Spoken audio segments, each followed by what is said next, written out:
작년 하반기부터 휴업을 시작을 하게 됐어요. 이렇게 쫓으면 나중에 사람 못 뽑아요. 자리에 같이 앉아 논의를 할 때까지 우리는 계속 외치고 소리칠 것입니다. 저희 회사는 우레탄 충격흡수 폼 시트를 만들어서 전자제품 회사들 납품하고 있습니다. 그러니까 삼성이나 뭐 LG, 지금 LG는 납품하지 않지만 휴대폰 액정이나 카메라 같은 쪽에 충격흡수하는 폼 시트를 만들고 있습니다. 거의 윤석열 정부 출범하고 이후부터 중국으로 이제 수출하는 거, 아니면 중국의 삼성전자 부품 만드는 공장들이 저희 제품을 쓰지 않기 시작을 했습니다. 삼성뿐만 아니고. 작년 하반기부터 휴업을 시작을 하게 됐어요. 갑자기 4월 말일이죠. 한 24일인가? 노사협의를 하자고, 긴급히 노사협의를 하자라고 얘기를 하더라고요. 올 게 왔구나 하죠.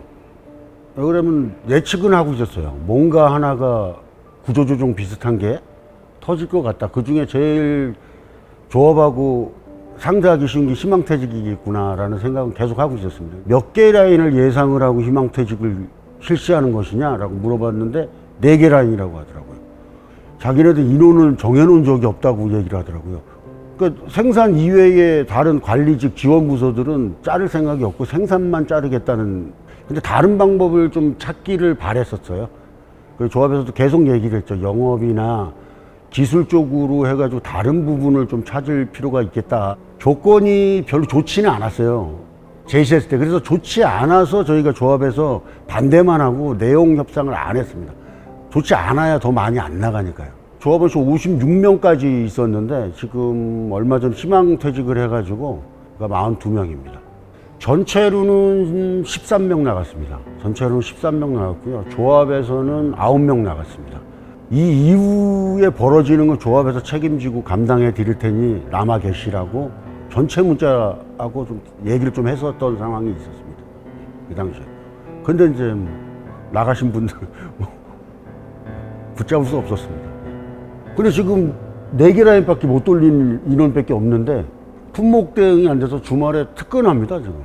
희망퇴직 이후가 문제가 된다라고 저희는 생각을 하고 있었어요. 희망퇴직 이후에 조합원들이나 직원들이 어느 정도 불안함은 존재하거든요. 그래서 그 불안함을 해소해 주는 게 가장 좋겠다라는 생각을 하고, 지금 현재도 임금 협상 중에 고용 안정을 좀 보장해 달라는 안건을 냈고 지금 교섭을 하고 있는 중이고요. 한꺼번에 한 13명, 현장에서 9명이 빠져나간 상황이기 때문에 조합원들이 좀 침체되는 분위기가 좀 있었습니다. 어쨌든. 그래서 지금 조합에서 문화체육 행사를 진행을 해서 돈 줄 테니까 당구 가서 같이 가서 치자. 회식도 하고 교육도 하고 지금 현재까지 하고 있는데, 전 조합은 제기차기 대회 같은 거 좀 진행을 하고 있고, 앞으로도 프로그램 계속해서 좀 같이 할 수 있는 프로그램을 만들려고 노력은 하고 있습니다. 좀. 그 웹젠이라는 게임 개발사고요. 그래서 저희가 이제 2000년도에 설립이 된 이제 1세대 게임 개발사이기도 하고, 또 20년 넘게 이제 게임 개발과 이제 퍼블리싱 여러 가지 쪽을 해온 게임 업계 좀 중견 회사고, 인원수도 지금 한 800명 정도 되는 그런 회사입니다. 웹젠이라는 회사가 이제 미국 온라인이라는 거에서 굉장히 유명한 타이틀이고, 특히 중국이나 동남아 쪽에서 더 유명한, 훨씬. 그리고 거의 초창기 때 2000년 초반에는 리니지에 버금가는, 그래서 NC와 거의 어깨를 나란히 하던 회사가 웹젠이기도 했었고요. 굉장히 포트폴리오가 좋은, 되게 건전한 그런 게임 회사라고 볼 수 있고요. 저희 지회 같은 경우에는 2021년도에 4월 5일 날 약간 그때 한창 저희가 분배의 공정성이라던가 이런 처우 개선을 위해서 이제 노조가 설립되게 되었고요. 지금까지 이제 단체 협약과 임금 협약을 진행하면서 이렇게 운영해오고 있습니다. 제일 지금 문제가 되는 게 뭐냐면은, 신규를 개발하다가 그게 이제 출시를 못하게 됐을 경우에, 소위 말해서 프로젝트 드랍이라고 하는데요. 그렇게 됐을 때 이제 인력에 대한 문제가 제일 화두가 되고 있습니다. 특히 올해 같은 경우에 웹 프로젝트가 3개 정도가, 3개가 프로젝트가 드랍이 되었고요. 실제로 이제 그 첫 번째 프로젝트가 드랍됐다는 게 1월 달이었고요. 1월 달에 프로젝트 드랍이 됐을 때는 노동조합에서 좀 적극적으로 대응을 했어요. 소문이 들리자마자 조직문화실을 찾아가서 어떻게 된 거냐 확인해달라라고 얘기를 했고, 법인이 이제 유지냐 문의했을 때 고용유지가 된다라고 일단 답변을 받았었어요. 그래서 결국에는 거기에 계신 분들은 지금도 고용유지가 되고 있고, 그 사이에 다른 법인 하나가 한 12명 정도 되는 프로젝트였는데 뭔가 정보가 하나도 없다가 어느 순간 그분들이 한 분도 안 계신 거예요, 회사에. 그래서 사실 여기에 대해서는 내용을 모르고 있었어요. 모르고 있다가 이번에 이제 저희 이제 비트 법인이라는, 웹젠 비트라는 법인은 저희가 단체 협약도 맺어져 있는 법인이기 때문에 조합원들도 있으시고 프로젝트 드랍한다고 들었다, 이 회사를 없앤다고 하더라 라고 들은 거예요. 그래서 이제 그거에 대한 확인 요청을 사측에다가 했고, 이제 알고 봤더니 법인은 그대로 있고 직원들에 대해서만 권고사직 처리를 하고 싶었던 거였던 거죠. 그런데 이제 결국에는 그 짧은 기간 안에 회사 인사팀에서 이제 권고사직을 해야 다른 곳으로 전환 배치도 신청할 수 있다라는 이제 논리를 펴서 이제 그거를 저희는 거부할 수 있다라고 이제 말씀을 드렸지만, 이제 그분들 입장에서는 이제 본인이 나서서 싸워야 되는 구조가 되다 보니까 쉽게 선택을 못 하시고 그냥 다 권고사직을 받아들이시고 다 퇴사를 하신 상태가 됐고요. 실제로 이런 그 나름대로 이 개발 쪽에 계시거나 이제 이런 그 게임 업계 쪽 계신 분들은 프라이드가 상당히 있거든요. 내가 이제 이 인생에서 이런 프로젝트를 하기 위해서 내가 하고 싶은 프로젝트를 하고 싶어서 왔는데 그게 어느 한순간에 이제 결정에 의해서 공고사직 사인하실래요? 이런 식으로 해서 이제 약간 쫓기듯이, 그리고 본인이 되게 이제 무능력하다라는 느낌처럼 대우를 받으면서 나가는 경우가 있어서 심리적인 문제도 그래서 상당합니다. 아무래도 우리나라 게임 업계가 실패에 대해서 관대하지가 않아요. 그리고 그 경험치를 너무 무시하는 경향이 있습니다. 그 경험을 살리면서 이 개발자들의 그 어떻게 보면 조금 여러 가지 경험들, 이게 잘 됐던 잘 안 됐던 그 경험들을 살려서 적재적소의 다른 프로젝트나 또 이제 이런 일들을 찾아주는 일들을 저는 회사가 좀 적극적으로 했으면 좋겠습니다. 근데 이제 그런 건 없이 일단은 내보내고 보자, 다시 뽑아서 다시 채우겠다라는 게 이번에 너무 눈에 보이다 보니까 그게 굉장히 아쉬웠던 부분이기도 하고요. 물론 이제 회사 입장에서는 그냥 한 명 내보내서 뭐 인력 비용을 줄인다거나 이득을 봤다고 생각할 수도 있지만 이게 얼마나 큰 손해인지를 인지를 못하는 것이죠. 저는 회사한테서 얘기하고 싶은 게 뭐냐면은 이렇게 쫓으면 나중에 사람 못 뽑아요. 카카오에서 인력 어떤 구조조정에 가까운 일들이 일어나기 시작한 건 이제 올해부터였고요.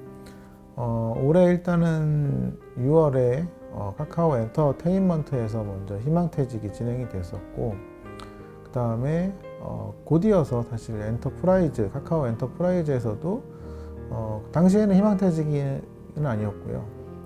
전환 배치 같은 부분들이 이제 진행이 됐었습니다.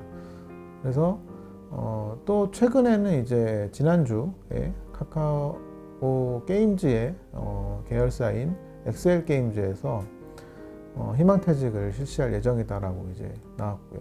여러 가지 회사에서 희망퇴직이 나오고 있는데 사실상 디테일하게 보면 이제 원인은 좀 다 달라요. 예를 들어서 카카오 엔터테인먼트는 회사가 이제 당장 뭐 없어진다, 뭐 그런 위기 상황까지는 아니지만 이후에 이제 회사의 어떤 성장이나 상장 같은 계획에서의 관점에서 이제 보고 있고, 카카오 엔터프라이즈는 실제로 회사가 영업이 안 돼서 수익을 내지 못하고 있어서 지금 문제가 된 케이스고요. 또 엑셀 게임즈 같은 경우에는 올해 같은 경우에 흥행한 게임이 있다 말이죠. 그럼에도 불구하고 이제 그 게임 외에 다른 게임을 운영하고 있던 부서를 이제 희망퇴직을 한다라는 부분이었고요. 그러니까 사실 이 흐름에서 보면은 몇 가지 공통점이 있는데요. 회사가 접근하는 논리 방식이, 예를 들어서 어떤 회사는 회사 전체가 어렵다. 근데 회사 전체가 어렵지 않더라도 이제 해당 사업 부서가 어렵다로 얘기도 나오기 때문에 사실상 이게 원인이 어떻게 보면은 명확히 있다기보다는 앞으로의 어떤 회사 방향을 이런 식으로 만들어 가겠다라는 저는 의사결정의 일환이라고 보거든요. 엔터프라이즈는 좀 예외지만 그런 식으로 좀 느껴졌고, 특히나 엑셀 게임즈 같은 경우에는 그 흥행한 게임을 만들고 있는 부서는 심지어 인센티브를 부여할 계획이 있습니다. 근데 이제 그 외의 부서는 뭐 희망퇴직을 하는 거죠. 이게 되게 이제 한 회사 안에서 벌어지는 일이거든요. 이런 게 사실 우리의 관점에서는 되게 이해가 안 되는데 회사의 관점에서 보면은 그런 식으로 이제 분절해서 보고 있고, 이거를 좀 더 확대하면은 카카오 그룹 내에서, 카카오 계열사 내에서도 마찬가지로 그 기준점을 잡을 수 있겠죠. 그러면 어느 회사는 좀 더 이익이 나니까 더 급여를 준다거나 할 수는 있겠지만, 또 이익이 안 나는 곳은 계속 또 구조 조정을 하는 어떤 계획을 잡을 수도 있고, 이게 이렇게 생각하다 보니까 이걸로 끝나지 않겠구나라는 생각이 들었었고요. 고용 불안이라는 게 저희의 지금 키워드거든요. 이제 불안이라는 건 사실 실제화된 불안도 있지만 실제화되지 않은 불안도 있어서, 확실히 불안이 확대되고 있는 건 맞아요.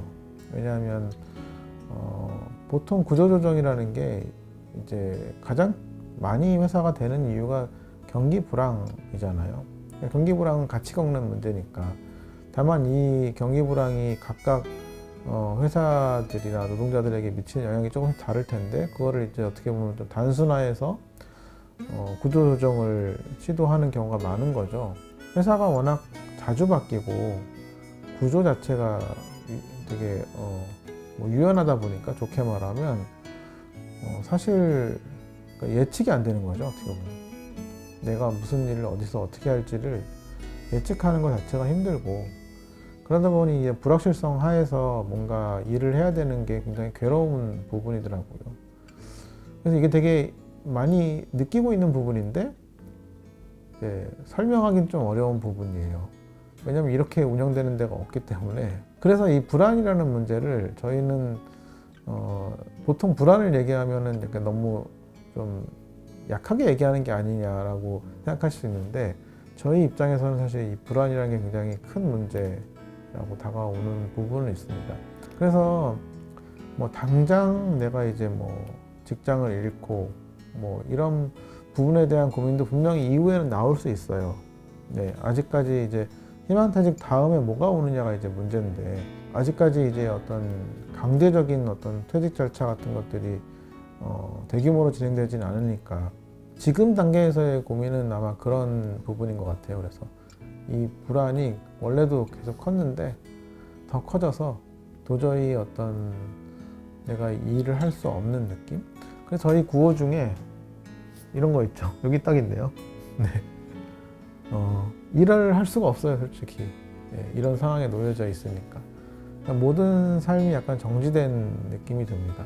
적어도 예를 들어서 퇴직이라도 결정되면요, 거기에 따른 준비를 해야 될 수 있는데, 이거는 퇴직도 아니고 재직도 아니고, 그렇다고 해서 나중에 상황이 바뀌면 시간이 좀 여유가 있냐, 그것도 아니고, 그러니까 언제 바뀔지 모르는데 여유도 없는 상황.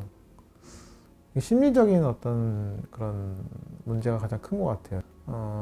카카오 엔터프라이즈 같은 경우에는 예를 들어서 대표이사와 지금 재무 쪽을 담당하는 이제 CFO 같은 쪽이, 그 두 명이 이제 사내 등기 이사로 돼 있는데요.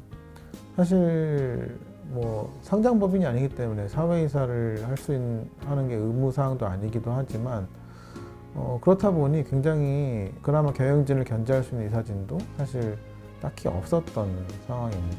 이러다 보니까 이제 보상 문제에 있어서도 그 연결이 좀 되는데요. 스톡옵션에 대한 보상이라는 부분들도 사실 이사회에서 부여하는 부분인데, 그런 것들이 명확히 필터링 됐다고 보이지는 않고요. 어떻게 보면 현재 구조에서도 충분히 좀 잘 운영을 한다고 하면 그런 부분을 개선할 수 있는 여지가 있긴 한데, 그런 부분이 사실 강제적인 상황들이 아니기 때문에 좀 피해 갔다라는 느낌이 들고요.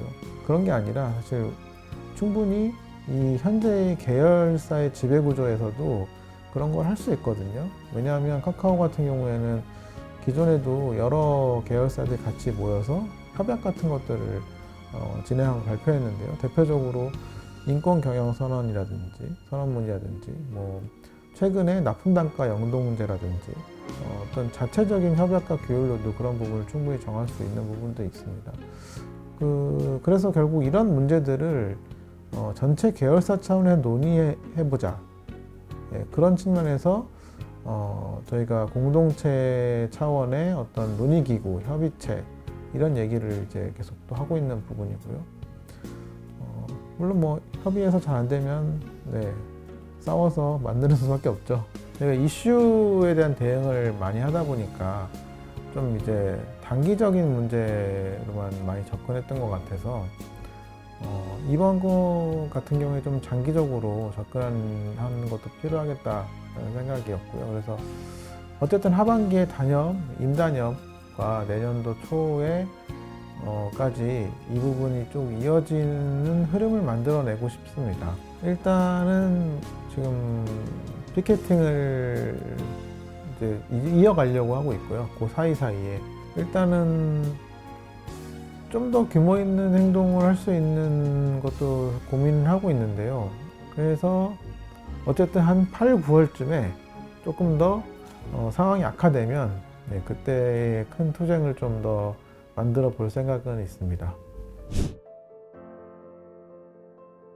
우리나라에는 근로자가 본인의 의사에 반해서 회사를 퇴직하는 경우가 딱 두 가지가 있습니다. 하나는 정리해고이고요. 또 하나는 징계해고입니다. 우리가 보통 회사를 다니다 보면 여러 가지 잘못을 저지를 수가 있잖아요. 그런 경우에 이제 징계해고를 당하게 되는데 우리나라 법에서는 그것을 엄격히 제한을 하고 있어요. 대표적인 것이 취업할 때 근로계약서상 명시된 근로의 의무가 있습니다. 그것을 위반하는 경우, 또 하나는 업무상 지시를 불이행하는 경우, 그리고 또 하나는 회사의 어떤 중대한 어떤 기밀들을 외부에 유출하는 경우, 이런 경우에는 징계를 받을 수가 있죠. 그리고 또 다른 경우에 있어서는 예를 들어서 고의는 아니지만 실수로 인해서 회사에 심대한 재산상의 피해를 끼칠 수 있잖아요. 그리고 또 본의 아니게 잘못된 언행으로 인해서 회사의 명예를 실추시키는 경우가 있어요. 이러한 경우에는 회사가 징계해고를 할 수 있는데 실제 이러한 경우에도 고용관계를 유지하기 어려울 정도로 심각한 문제를 발생했을 경우에 한해서 징계해고를 할 수 있게 되어 있습니다. 또 하나의 경우에는 이제 정리해고인데요. 우리가 이제 보통 정리해고 그러면 회사가 엄청나게 어려운 상황이 발생했을 때 정리해고를 이제 한다고 이제 되어 있는데요. 최근에는 그런 정리해고 요건도 굉장히 완화되어 있어서 회사의 존폐가 달려있는 문제가 아니다 하더라도 정리해고를 할 수 있는 그런 판례들이 나오고 있습니다. 근데 잘 알다시피 정리해고는 개인의 잘못이 아니라 회사 경영진의 잘못이든 실수든 이런 것들이 발생해서 회사가 어려워졌을 경우에 정리해고를 하게 되어 있잖아요. 때문에 정리해고를 한다 하더라도 정리해고를 피하기 위한 일정한 법적인 절차들, 구제 계획들 이런 것들을 시행한 이후에 정리해고를 할 수 있게끔 되어 있습니다. 그런데 정리해고를 하는 경우에 있어서는 한두 명 하는 것이 아니라 수십 명, 많게는 수백 명 가까운 인원들을 집단적으로 해고하게 되기 때문에 노사 간의 어떤 갈등들 또 사회적인 문제로까지 불거지는 경우가 종종 있습니다. 대표적인 예가 대우자동차의 정리해고, 쌍용자동차의 정리해고 등 이런 것들이 이제 발생하게 되면 이제 굉장히 사회적으로 엄청난 문제들이 있었죠. 근데 그래서 최근에는 회사들이 이런 문제들을 피하기 위해서 시행하는 방법들이 명예퇴직, 희망퇴직이라는 이름으로 사실상의 정리해고가 진행이 되는데요. 형식적으로 보면 정리해고와 희망퇴직은 다르죠. 정리해고는 본인의 의사에 반해서 퇴직을 하는 경우고, 희망퇴직의 경우에 있어서는 본인이 스스로 퇴직서를 제출하게 되는데, 희망퇴직의 경우에 있어서는 약간의 위로금을 받고 스스로 사직서를 쓰고 나가게 됩니다. 근데 이 희망퇴직의 경우에 있어서는 예전에는 전체 직원들을 대상으로 50명이면 50명, 100명이면 100명 이렇게 공고를 하고 희망퇴직을 받았었는데, 최근에 와서는 전체를 대상으로 하는 것이 아니라 일정한 사업부만을 대상으로 희망퇴직을 모집하고, 더 나아가서는 아예 계열 분리를 해서 법인 분리를 해서 법인을 해소하는 방향으로 희망퇴직을 받고 있습니다. 그런데 사실 이 희망퇴직이라고 하는 것이 본인의 자유의사에 의해서 나아가는 것이 아니라 사실상 해고 통보를 받고 그 해고 통보를 이겨내지 못해서 나가는 경우가 있어요. 이미 미리 이제 대상자를 정해놓고 희망퇴직을 수용하지 않을 경우에 있어서는 해고할 수밖에 없다라고 하는 통보를 병행해서 하고 희망퇴직을 받는 경우가 종종 발생하게 되죠. 이럴 경우에는 노동자들은 선택지가 없는 거죠. 그냥 잘리는 것보다 몇 푼이라도 받고 나가는 것이 좋겠다라고 하는 판단들을 하게 되고, 또 그 희망퇴직을 거부했을 경우에 있어서는 본인들이 싸우거나 법적 대응을 해야 되는 어떤 부담들이 이제 따르게 되니까 내가 이 회사에 있느니 몇 푼이라도 받고 나가는 것이 좋겠다고 생각을 하고 나가는 경우가 이제 종종 있게 되죠. 그런데 이런 희망퇴직이든 아니면 정리해고이든 이런 경우에 있어서 사실 노동자들이 법적으로 대응하기에는 굉장히 어려움이 있습니다. 왜냐하면 사실상 정리해고든 희망퇴직이든 대한민국 노동법에서는 광범위하게 허용하고 있기 때문에 사실상 개인이 대응하기에는 상당한 어려움이 있다라고 하는 것이고, 따라서 이에 대한 법적인 어떤 보완들이 좀 필요한 이런 상황입니다. 노동조합이 있는 경우에는 조금 다르겠죠. 왜냐하면 노동조합의 이름으로 집단적으로 대응할 수 있기 때문에. 그런데 노동조합이 설사 있다 하더라도 정리해고든 희망퇴직이든 들어오게 되면 상당한 어려움을 겪게 되는데, 그 이유가 대상자가 정해진다는 거예요. 구조조정이 들어오면 그 구조조정에 포함되어 있는 사람과 포함되어 있지 않는 사람으로 갈리기 때문에, 포함되어 있지 않는 사람은 안도할 것이며 포함되어 있는 사람의 경우에 있어서는 불안감을 갖게 되죠. 그래서 집단적으로 대응하기에 상당한 어려움이 발생하게 됩니다. 따라서 구조조정이 들어오기 이전에 노동조합이 사전에 준비하는 것이 필요한데, 첫 번째로 가장 중요한 것은 조합원들을 상대로 하는 교육과 토론입니다. 구조조정이, 희망퇴직이 얼마나 어떻게 나쁜 것인지, 그리고 그것이 들어왔을 경우에 우리 노동조합이 어떻게 단결해서 투쟁해야 되는지에 대한 교육들을 사전에 해놓고, 또 그것이 들어왔을 경우에 어떻게 대응하겠다라고 하는 매뉴얼들을 만들어서 그것을 사전에 조합원들과 공유해 놓는다면 그런 상황이 발생했을 때 대응하기에 조금 편안하지 않을까, 그리고 당황하지 않을까, 이런 생각이 듭니다. 두 번째로는 주로는 이게 이제 회사의 경영상의 문제 또는 비용 절감을 위해서 발생하는 문제이기 때문에 일상 시기에 회사의 경영 마인드, 경영 방향, 또 더 나아가서는 인사 노무 관리에 대한 모니터링을 수시로 일상적으로 하는 것이 중요하고요. 그에 대한 노동조합의 관심을 갖기 위해서 전담팀 같은 걸 만들어서 대응을 한다면 사전에 예방하고 그러한 징조들이 있을 때 미리 알아채고 대응할 수 있게 되겠죠. 그리고 세 번째는 무엇보다 중요한 것은 이것을 이제 제도적으로 좀 보완하는 것이 중요할 텐데, 노동이사제를 통해서 노동자 또 노동조합의 조합원들이나 뭐 노동자들이 이사회에 참여할 수 있는 길을 만들어 놓는다면 회사에서 벌어지고 있는 일들에 대해서 최소한 감시 정도는 할 수 있지 않을까. 그 감시를 통해서 회사가 잘못된 방향으로 가려고 할 경우에 문제 제기를 하고 또 올바른 방향을 제시할 수 있는 그런 제도들을 만들어 놓으면 좋지 않을까 생각이 들고요. 또 법적으로는 사회이사 제도가 있기 때문에 그 사회이사 제도를 좀 적극적으로 활용하고 또 요구해서 그런 제도를 미리 만들어 놓는다면 그 사회이사 제도를 통해서 회사가 잘못된 방향으로 가려고 할 때 좀 문제 제기하고 또 올바른 방향으로 갈 수 있도록 안내하는 그런 것들도 또 필요하다고 보여집니다.